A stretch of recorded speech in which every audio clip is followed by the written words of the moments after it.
నటుడు చిరంజీవి ఇప్పుడు బీజేపీ కూటమికి ఓట్లేసి తమ్ముడిని గెలిపించి సెంట్రల్ మినిస్టర్ చేయాలని ఆయనకి పద్మభూషణ్ బీజేపీ ఇచ్చారు. కండిషన్ ఏంటి? బీజేపీ కూటమికి తిరిగి ఓట్లు వేయించడానికి. బీజేపీ స్పెషల్ స్టేటస్ ఇచ్చిందా? స్పెషల్ ప్యాకేజ్ ఇచ్చారా? స్మార్ట్ సిటీలు కట్టారా? పోలవరం కట్టారా?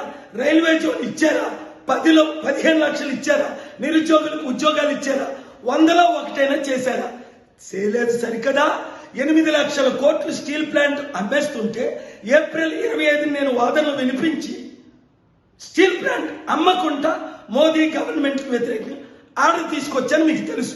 అందుకనే విశాఖపట్నం ప్రజలందరూ అరే ఇలాంటి సత్తా ఉన్న మన నాయకుడు, బడుగు బహుజనుల నాయకుడు కేఏ పాల్ ఎంపీగా గెలిపిద్దాం, కొండ గుర్తుకే ఓటేద్దాం అని నిర్ణయం తీసుకున్నాను. మీకు ప్యాకేజ్ స్టార్లు కావాలా? కేఏ పాల్ కావాలా? చిత్తుగా పవన్ కళ్యాణ్ పిఠాపురంలో ఓడించండి. మీరు ఎవరికైనా ఓటేయండి.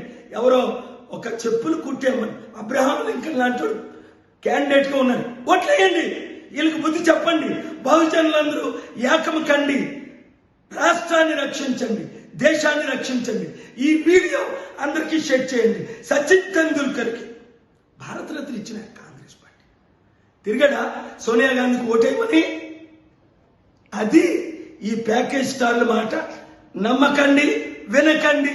మరొకసారి బుద్ధి చెప్పండి.